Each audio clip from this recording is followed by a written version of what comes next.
जज़ाकल्लाह यार।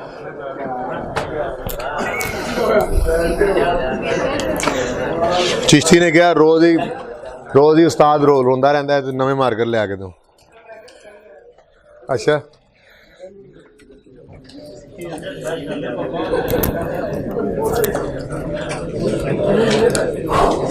तो मेरी क्लास में पंजाबी बोलते हो?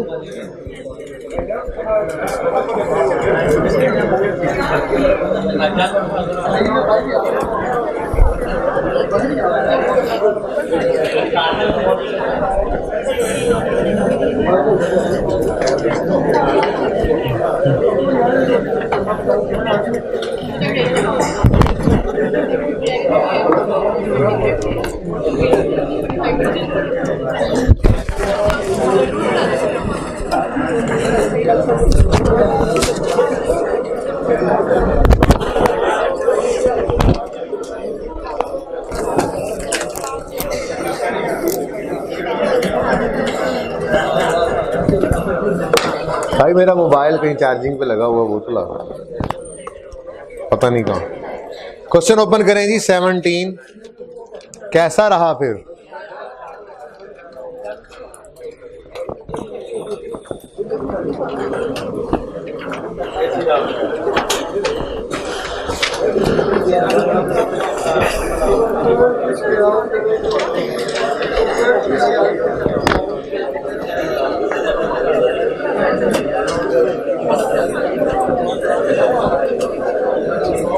अच्छा जी, प्लीज़ जुमा है, ज़रा टाइम कम है।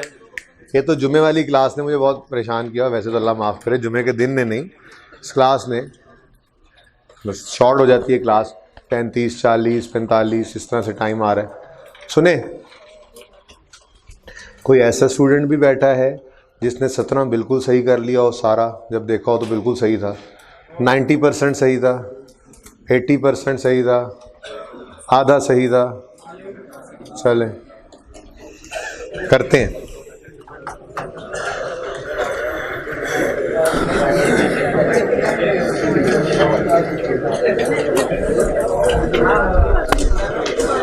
मैंने कल आपसे अर्ज़ किया था, मैं कोशिश ये करूँगा कि थोड़ी सी बात अगले टॉपिक पे हो जाए। मेरा दिल ये है, ठीक है, एक्रूअल प्री पेमेंट्स मेरा दिल है शुरू करने का। तो दिल तो ये है कि अगले पे बात शुरू हो जाए कुछ। अगर 15 मिनट में ये बात सिमट गई तो, वैसे टाइम लगाना है इस सवाल के ऊपर, मज़ीद थोड़ा टाइम लगा लूँगा, बट चाहूँगा कि थोड़ी सी बात करके आपको एक चांस और दिया जाए ताकि आप थोड़ा सा और एफर्ट करें। बातें मज़ीद एक्सप्लेन करता हूँ। पहली बात तो मैंने आपसे ही की थी कि जो समझने वाली बात है वो ये है कि सवाल के अंदर रॉन्ग एंट्रीज नहीं नज़र आई आपको, लेकिन मैं आपको ओरिजिनल और रॉन्ग एंट्रीज की जगह खाली वाली वो भी रख देता हूँ। कोई एक आधी अगर हुई भी सही तो वो देख लेंगे, ठीक है जी। कोई इक्का दुक्का शायद हो। नॉर्मली यही देखा आपने कि ओरिजिनल एंट्री आप करते थे और देखते थे रॉन्ग एंट्री में कुछ हुआ ही नहीं हुआ, ऐसे काम होते थे कुछ हुआ ही नहीं हुआ। बहरहाल उसको देख लेते हैं। ओरिजिनल एंट्रीज हम परफॉर्म करेंगे, हमारा कॉन्सेप्ट यही है। रॉन्ग एंट्रीज का कॉलम रख लो, सीखा ऐसे ही था। मैं बात करूंगा सही रेक्टिफिकेशन पे मजीद, क्योंकि मैंने आपके साथ अभी प्रैक्टिस, वो जो क्लास असाइनमेंट का क्वेश्चन नंबर 2 है, मैंने वो भी तो डिस्कस करना है, उसका भी तो सोल्यूशन आपके साथ डिस्कस करना है। तो हो सकता है अभी ये बात करने के बाद मैं उसी की तरफ मूव कर जाऊँ और ना ही शुरू करें नया टॉपिक, ठीक है। लेकिन जो अगला टॉपिक है वो है मैक्सिमम 3 दिन का, इससे ज़्यादा करेंगे जी। रॉन्ग एंट्रीज के बाद रेक्टिफाइंग एंट्री।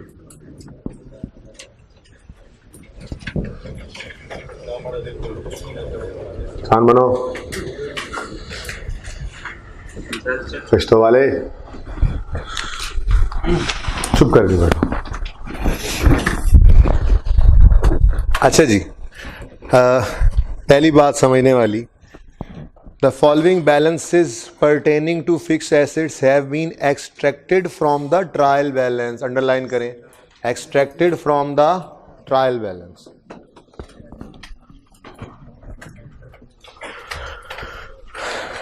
और मेरे एक सवाल का, एक नहीं 2-3 सवालों का जवाब दें। पहले सवाल का जवाब चाहिए मुझे, दें। सवाल पर कैसे, ये ट्रायल बैलेंस है, इसमें बैलेंसेस जो आते हैं वो कहाँ से आते हैं, लेजर के क्लोजिंग, ठीक है। इसका मतलब ये हुआ कि जितने भी बैलेंसेस नज़र आ रहे हैं ये हमारे लेजर्स के बैलेंसेस हैं, लेजर्स जो हमने रिकॉर्ड्स मेंटेन किए थे। इंपॉर्टेंट बात है ये, ठीक है, ध्यान से। तो फॉलोइंग बैलेंसेस हैव बीन पढ़ेंगे तो fix assets have been extracted from the, ये हमने ट्रायल बैलेंस से निकाले हैं। इसका मतलब यहाँ पर ये लेजर का क्लोजिंग बैलेंस था, जैसे आपको उस सादा सवाल के अंदर लिखा गया था, वहाँ पर एसेट का 31 दिसंबर 10 का बैलेंस ये है और रिकमेंडेशन का बैलेंस ये है, ये वही बात लिखी गई है ज़रा मुश्किल अल्फाज के अंदर, ठीक है। ट्रायल बैलेंस में तो क्लोजिंग ही होते हैं। तो जो हमने क्लास असाइनमेंट के अंदर वो क्वेश्चन नंबर 1 देखा था, उसमें ऊपर डेट लिखी हुई थी 31 दिसंबर पर ये क्लोजिंग है, इसमें डेट ये नहीं लिखी, क्लोजिंग ये है। उसने कहा ट्रायल बैलेंस के ये बैलेंसेज हैं। अब ट्रायल बैलेंस में क्लोजिंग ही होते हैं, ठीक है, अभी तक आपको यही पता है। ट्रायल बैलेंस में तो सिर्फ क्लोजिंग ही होते हैं, कभी कभी कुछ चीज़ें ओपनिंग आएंगी फाइनल अकाउंट तक पहुँचते फिलहाल क्लोजिंग बैलेंस है। तो ये तो पता लग गया कि ये फिक्स एसेट अलग से कॉस्ट नज़र आ रही है, जो ये भी क्लोजिंग बैलेंस है। गलत होगा तो अनएडजस्टेड कह लेंगे। उसके बाद एक्यूमुलेट डेप्रिसिएशन का भी क्लोजिंग बैलेंस है, डेप्रिसिएशन एक्सपेंस भी क्लोजिंग बैलेंस है। आप कहोगे इसका तो बैलेंस होता नहीं है, भाई क्लोजिंग तो होता है। ट्रायल में जाता था ना एक्सपेंसेस जाते हैं, हाँ, अगले साल ओपनिंग नहीं बनता, तो ये फॉर द ईयर है, पर है तो ट्रायल में तो क्लोजिंग है। ये डेप्रिसिएशन फॉर द ईयर है समझो टोटल। और उसके बाद gain on disposal of fix asset नज़र आ रहा है 58, ठीक है। अब ये गेन का मतलब ये गेन रिकॉर्ड हुआ पड़ा, प्रॉफिट रिकॉर्ड हुआ पड़ा, क्यों, ट्रायल में आ रहा है।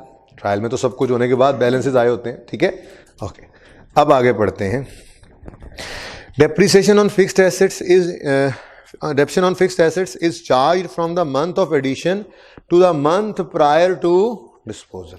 वो तो हम भी यही करते थे, हमने भी तो आज तक यही किया कि हम एडिशन का मंथ और वो भी सारा ले लिए करते थे, और डिस्पोजल का मंथ आपने कहा जी ये बात आपने की नहीं है अभी तक। तो एक छोटी सी एग्जांपल से ये बात करना अभी तक बहरहाल उधार है, लेकिन एक जुमला लिख रहा हूँ वैसे ही, ताकि आप अपनी कॉपीज़ पर लिख लें और बाद में मुझे आप जो है वो पूछ सकेंगे क्या हुआ था, ठीक है। क्या जी, full month depreciation is charged in the month of addition. एक पॉलिसी नॉर्म होती है ये, month of addition, while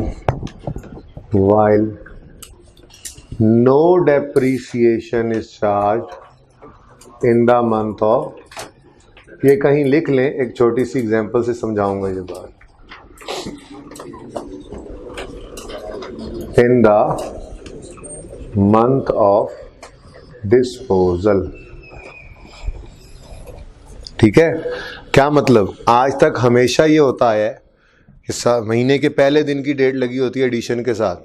past paper के सवालों में भी ऐसी नज़र आया आपको, और एडिशन के साथ आखिरी महीने के आखिरी दिन की डेट लगी होती है।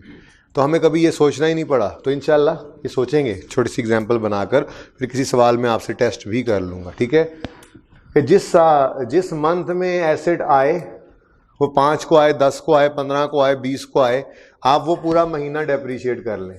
ये ना कहेंगे जी महीने को हाफ कर लें, 15 को आया तो 50-50 कर लें, आधा महीना नहीं, पूरे मंथ की डेप्रिसिएशन चार्ज कर दो, फुल मंथ की डेप्रिसिएशन चार्ज कर दो एडिशन में, और no depreciation in month of disposal के मंथ में खुद ब खुद मैच हो जाएगा, खुद ब खुद मैच हो जाएगा। एक तरफ पूरा मंथ ले लोगे, दूसरी तरफ 2-4 दिन शायद प्लस माइनस हो भी जाए, तो भाई डेप्रिसिएशन तो वैसे ही एस्टीमेट है, कौन सा एग्जैक्ट फिगर थी कि वो गड़बड़ हो जाएगी, एस्टीमेट ही है, तो थोड़ा बहुत आसानी कर लेते हैं। बहरहाल बात किसी और तरफ निकल गई, ये सवाल के अंदर लिख के ही बता दिया करता है वो, ठीक है, जैसे उसने यहाँ पे लिखा हुआ था, okay.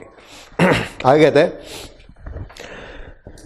Depreciation expense for the current year, वो ऊपर फिगर के ऊपर हाथ रख लो, 1250 की बात कर रहा है। Depreciation expense for the current year has been correctly calculated and recorded, underline करो, correctly calculated and अगली बात ना करता तो हम कहते हैं इसका मतलब डेप्रिसिएशन की कोई गलती नहीं है, लेकिन साथ ही क्या कह रहे हैं, एक्सेप्ट फॉर द फॉलोइंग, यानी कि बाकी सब सही है पर डेप्रिसिएशन में, पर ये वाली चीज़ें ये सही नहीं है, इनकी डेप्रिसिएशन सही नहीं है, तो गलतियां होंगी तभी सही नहीं होगी ना इसकी डेप्रिसिएशन, तो वो तो हमें वैसे भी कैलकुलेट करना आता है। ठीक है, चलें पहले पॉइंट नंबर 2 पे जाते हैं, फिर 3 पे जाते हैं, फिर 1 पे वापस आते हैं। ओके, पॉइंट नंबर 2, ये बाद में मैं दोबारा लिखवाऊंगा, छोड़ें बस, ये वैसी बात उस तरफ निकल गई, ये रूल हम समझे हमारा है। ठीक है, नॉर्मली सवाल ये लिख के बताता है, ये ना भी लिखा हो तो हम यही किया करेंगे अगर डेट मंथ के स्टार्ट या एंड से हिल जाए तो। ओके, ठीक है। अच्छा जी, पॉइंट 2 में कहता है installation of N assembly plant was completed on 1 December 16। Installation एक प्लांट की 1 दिसंबर 16 को कंप्लीट हो गई है। अच्छा जी, installation charges amounting to 240 have not yet been recorded in the books. आगे बाद में गलती है तो ये गलती है, पहले तो मुझे ओरिजिनल एंट्री बताओ। मैं पहले एडजस्टमेंट 2 लिख रहा हूं, माजरत जी, एडजस्टमेंट 2 जी, इंस्टॉलेशन एक्सपेंस डेबिट करूं ना, एसिड की कॉस्ट में ऐड करना है, तो एसिड का नाम अब अलग से लिखने की जरूरत नहीं है, उसमें भी एक ही अकाउंट दिया हुआ है, तो हम भी एक ही सारे ही एसिड्स को वहीं पे डेबिट क्रेडिट कर लेंगे। ठीक है, तो एंट्री क्या बन गई जी, एंट्री करनी चाहिए थी, क्या होना चाहिए था, फिक्स्ड एसेट्स अकाउंट डेबिट होना चाहिए था, कैश करो पेबल करो उससे कोई मुझे परवाह नहीं है। ठीक है जी, चलो कैश ही लिख लो फिलहाल। वैसे मैं चाह रहा हूं कि उसूल अब ये पता लग ही जाए, कैश भी हो सकता है पेबल भी हो सकता है, उससे मुझे कोई लेना देना नहीं है, क्योंकि दूसरे एंड के बारे में तो वो वैसे ही खामोश है कि लिखा हुआ है paid. Installation of assembly plant was completed, installation charges amounting to 240 have not yet been recorded in the books due to non receipt of invoice. लो जी, इनवॉइस ही नहीं आई तो पेमेंट का तो सवाल ही पैदा नहीं होता था अभी। बहरहाल इधर देखो, किसी ने कैश लिखा ना कोई फर्क नहीं पड़ता, क्योंकि ये एंड के बारे में तो सवाल चुप है। गलती क्या हुई है कि रिपेयर ये इंस्टॉलेशन को उसने रिकॉर्ड ही नहीं किया। आप कहोगे जी वो तो सिरे से कैश, भाई किसी ने कैश अज्यूम किया तो उसने कैश लिखना है, तो बिल्कुल रिकॉर्डेड नहीं है तो कैश लिख देगा, और किसी ने पेएबल लिखा तो फिर पेएबल अज्यूम किया, यहाँ पे कोई एंट्री नहीं है वही लिख दिया, फर्क नहीं पड़ता। लेकिन एक बात याद रख लें आइंदा के लिए, क्योंकि अब रेक्टिफिकेशन की तरफ भी हम मूव करेंगे बाद में, जब रेक्टिफिकेशन के टॉपिक के लिए भी और भी आगे जाकर, जब इनवॉइस का लफ्ज इस्तेमाल हो तो मतलब वो उसका इशारा यही होता है रिसीवेबल या पेएबल। अभी पैसे आए नहीं या पैसे पे नहीं, जैसे वो कह दे an invoice has been issued to the customer, तो हम फिर यही अज्यूम करेंगे कि अभी सेल हो गई है, पैसे नहीं आए अभी इनवॉइस भेज दी है। डेटर डेबिट सेल क्रेडिट करते थे ना, ऐसे ही invoice was received from supplier, ये वाला case invoice was received from supplier, तो इसका मतलब हमें इनवॉइस आ गई है अभी पैसे हमने पे नहीं किए, तो अज्यूम कर लेना, इनवॉइस का लफ्ज देख के अज्यूम कर लेना ये पेएबल है, फर्क नहीं पड़ता, पेएबल रिसीवेबल है, कैश नहीं है। ठीक है, इनवॉइस का लफ्ज यूज करें तो मतलब क्या है, कैश नहीं है, रिसीवेबल या पेएबल होगा। ओके ठीक है, चलें। बहरहाल कितनी थी जी, 2,240 लिख दूं मैं जरा, 240 जी, ये है ओरिजिनल एंट्री, ये होना चाहिए था। बताएं जी क्या रॉन्ग एंट्री की है उसने, क्या यही रॉन्ग एंट्री क्या है, पढ़ो जरा, have not yet been recorded in the books.